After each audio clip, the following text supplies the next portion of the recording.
No wonder I couldn't open the door. There's a terrible industrial mechanism. This looks like some sort of industrial mechanism. There's a hole in the center and no way to operate it. Okay. So I need something that would go in there. Like, I guess your health regenerates then? Ooh, metal rod. Oh.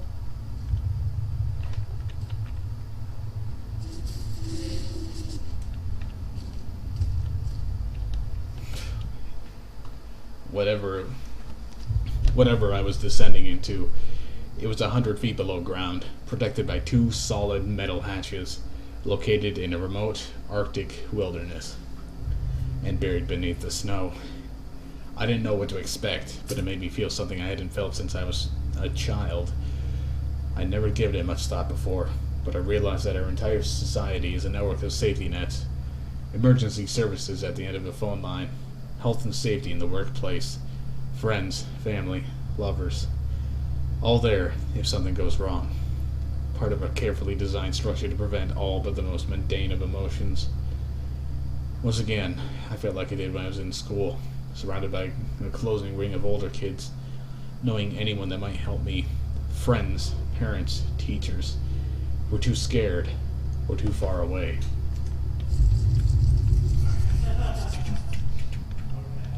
Jot down a note just in case. Entrance to the cave is caved in. Must be another way out. There could be anything living down here. Heroics are for Hollywood actors and fairy tales. I'm not taking any chances. If I face off against anything down here, I won't last a second. Caution and stealth are my only defenses now. Okay. If anyone or anything hears me, I'd be best off staying low and out of sight until I know whether or not it's a threat. Crouching by pressing left shift will give me the chance to hide in the shadows. I'll know I've got it right because of the blue tint to my vision. Plus, I should be quiet enough to know that I won't be heard unless something's right on top of me. Better remember to shut off any light sources, though.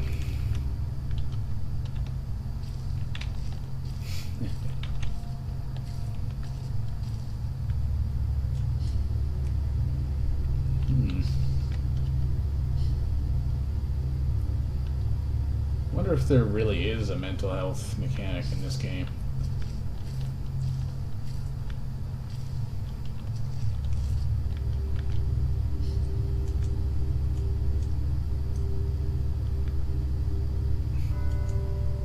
Okay, I guess not. It's just explained it to me there, and I didn't actually read it out loud for whatever reason.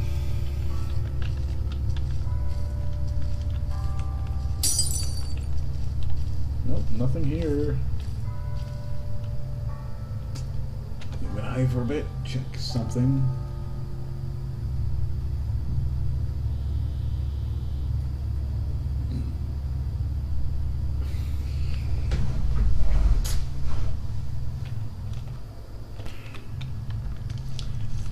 Okay, got a little bit taken care of.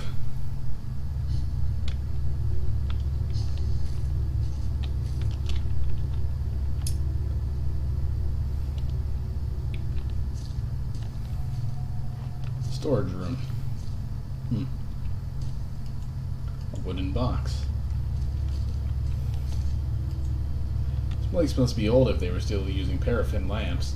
Looks like there's still some juice left. Ooh. Oh, I can't pick it. I can't pick it up. Nah. Not as heavy as it looks. Still, it should serve as some form of weapon if I have to defend myself. So I'm gonna throw a metal barrel. Awesome. Okay, let's do a little bit of sneaking. That goes to another area. Let's see if there's anything else here.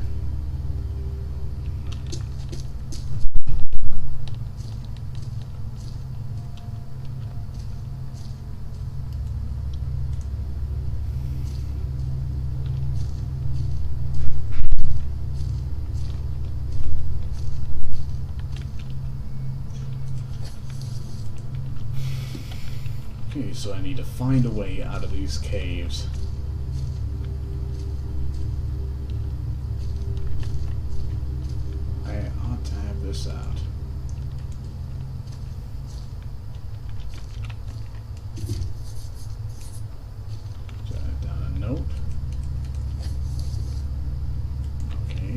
it's here. Locked door in the middle of the mine. Okay.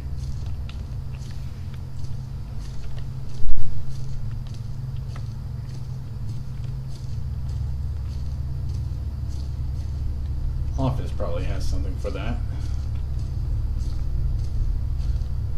Shop. Storage room that way. Office.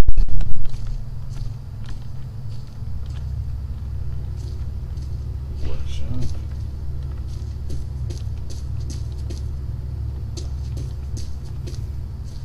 Office.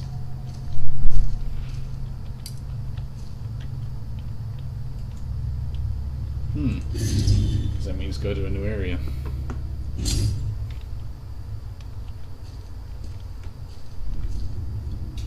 This is a fairly close place. Locked. Anything? Nope.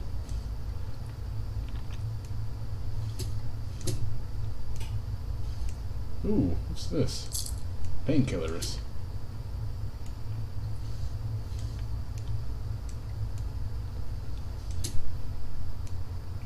Come on. Beef jerky.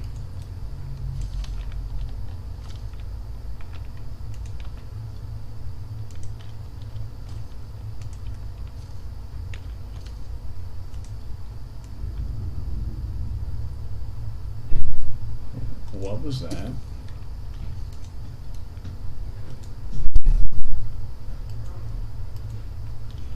This typewriter dates back even further than the war. Made in Germany, 1923.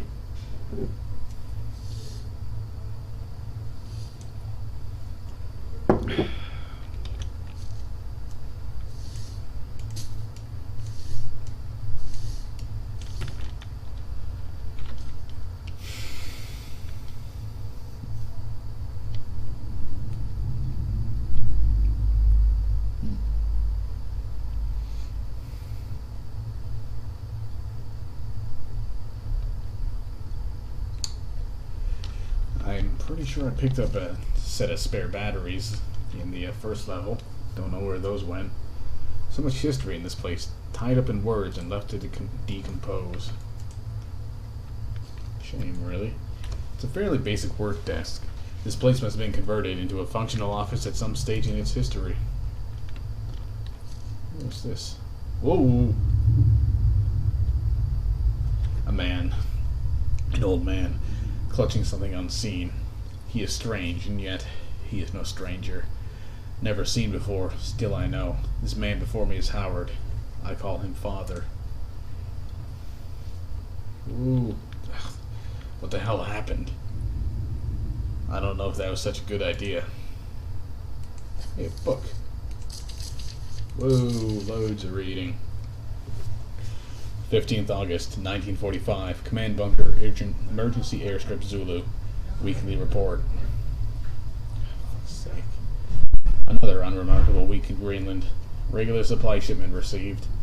Standard emergency drills carried out. Routine runway maintenance completed. I have ordered maintenance to be carried out twice weekly from here on in, due to increased snowfall. 1 wounded. The 1 wounded figure is no cause for concern back in London. The Germans haven't extended their front line by 4,000 miles. The man were caught manufacturing cherry bombs in a workshop armory and succeeded in blowing off a couple fingers.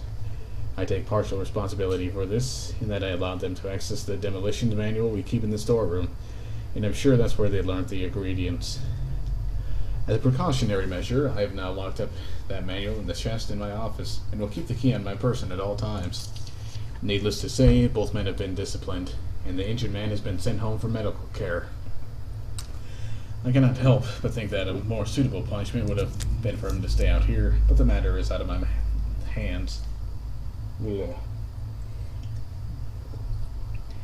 Space is so disconnected sometimes. I feel as if this war could end, and we might not even hear about it out here. Supplies requisition order. Dynamite for excavation purposes. 7 bayonets. Not necessary in my opinion, but procedure states that we should have a full complement.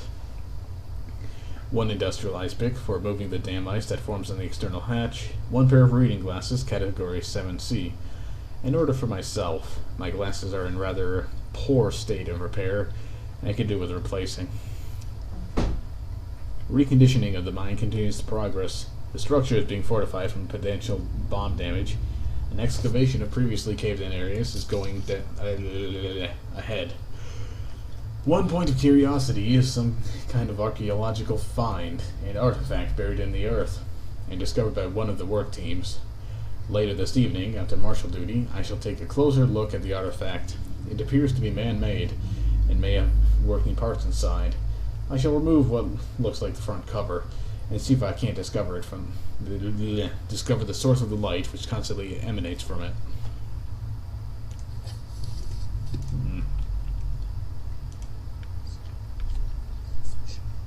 Okay, looking at this again. I may never get used to that. Ooh, backstring, whatever the hell that is. A bottle of backstring might come in handy, even though I don't know what it is. It's a picture of a British platoon and must date back to World War II. I suppose this mine was converted into some kind of a bunker.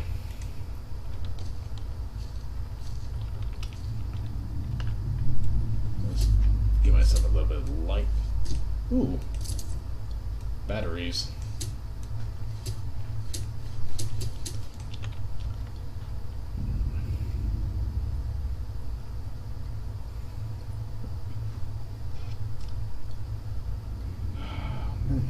Where are the batteries then? Where are they? Where are those stored?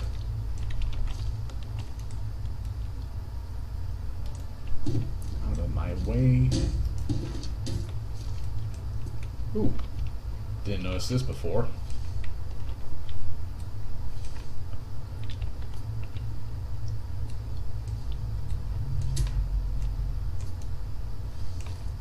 And there appears to be nothing in it. Oh well. Ooh, another note. What is this? Copenhagen Post, Monday, 17th August, 1930. Psychotropic deposits at the bottom of Death Mine. Researchers at the University of Copenhagen have suggested that mind-altering chemicals naturally sown into the rock may be the cause of high suicide rates in at a Greenland mine.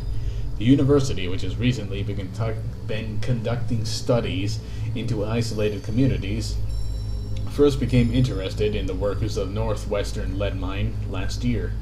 They discovered that, even taking into account Greenland's naturally higher suicide rate, local figures for the last 100 years were abnormally high, at 46 deaths per 100,000 populace, compared to the national average of 29.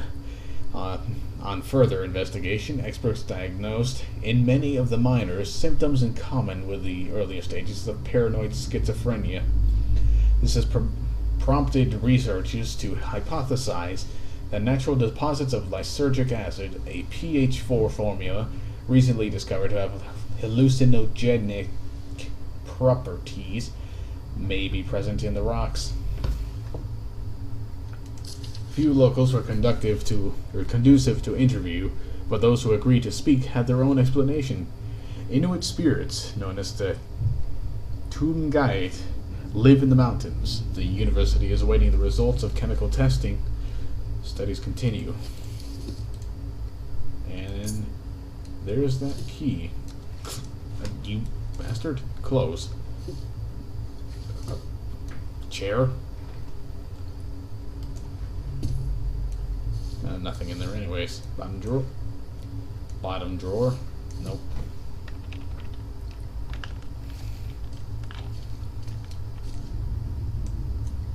That's right. I gotta double click.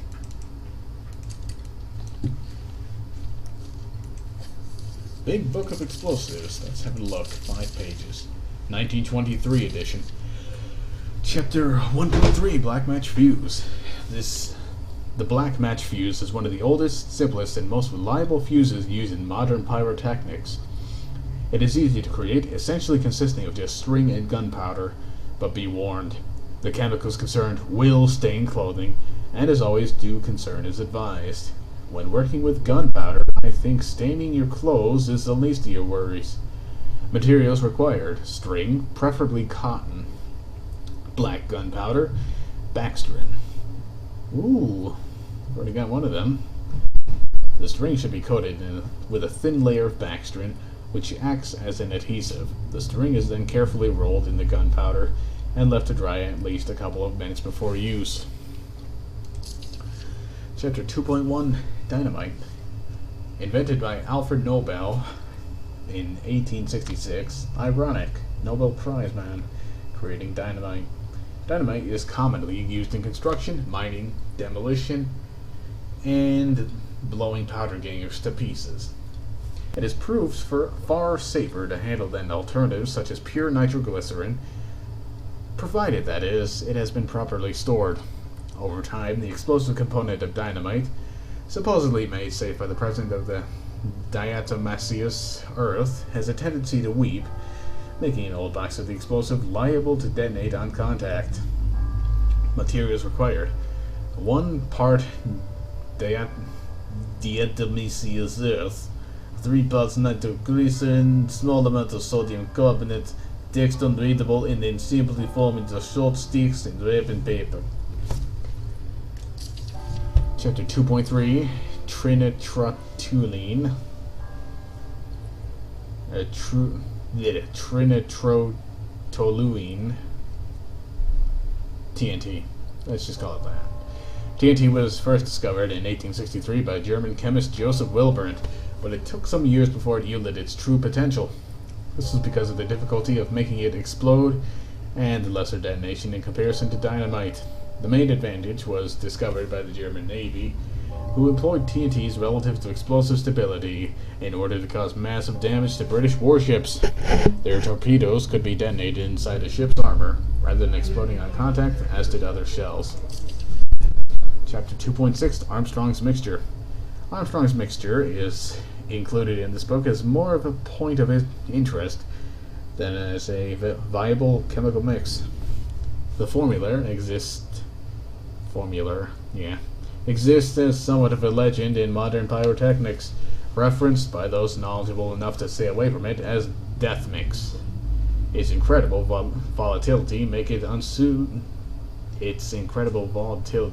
it I'll fix your grammar for you, game, unsuitable for almost all potential applications. Materials required: red phosphorus and barium.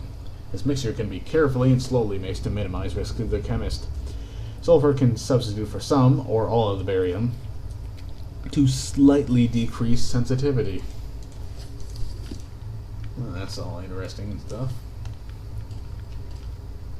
Did I check these drawers already? The clothes. Apparently so.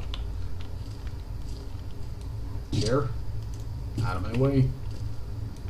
You too.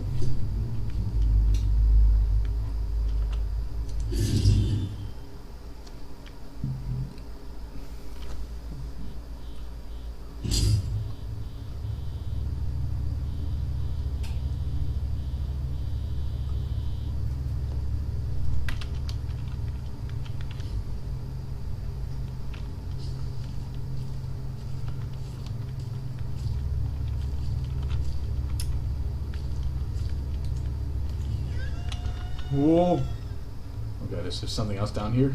I just went here for whatever's around that corner. Gotta hide.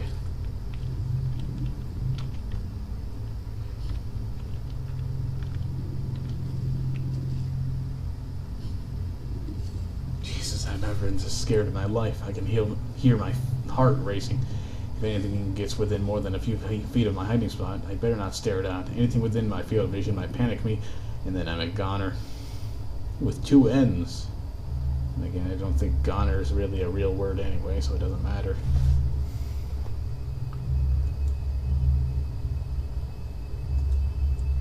Yes, I realize it's a large wooden box. I'm not looking at it. Heavy. Okay, heavy, but I could lift it. Could it do a lot of damage to anything underneath it?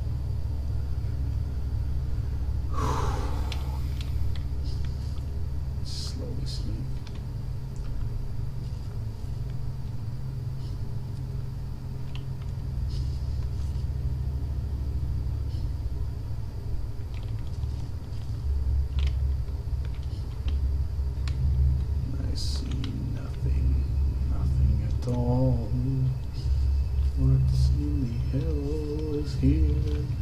Oh, oh, oh! Jesus Christ. Ah!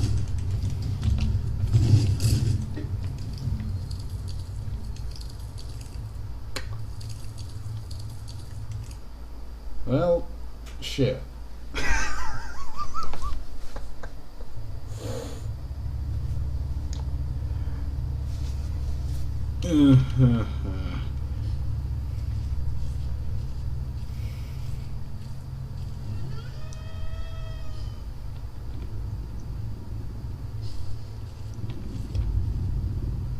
Hide. Fucking dogs. Don't look at it. A large wooden box. There, that's calming.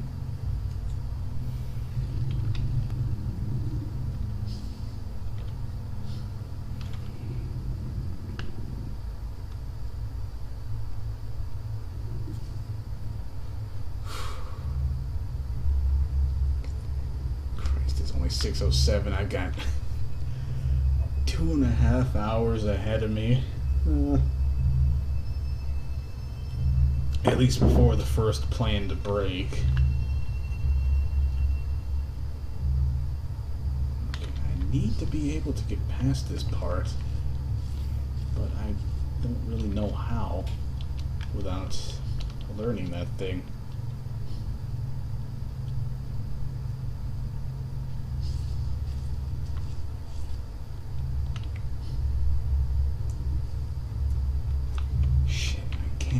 Save either. Oh shit. Oh shit. Fucking bottle, go away. No, I don't think I can use that very well. Shit! Not what I wanted to do.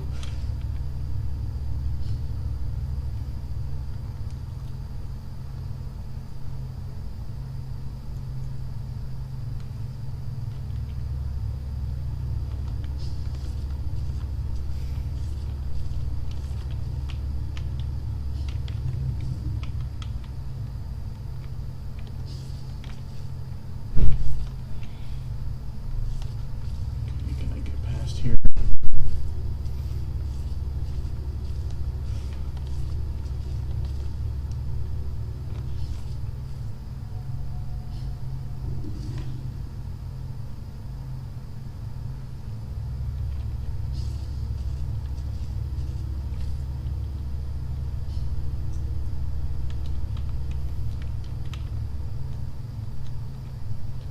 It looks like there's nothing over there. What is that? Okay, it's just part of the rock. Fuck.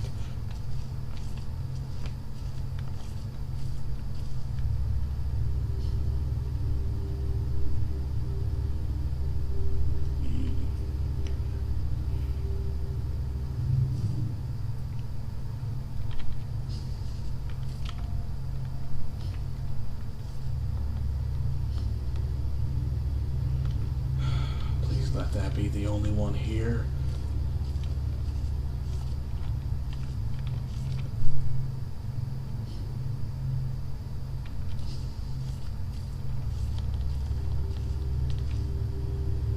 Man, I need night vision.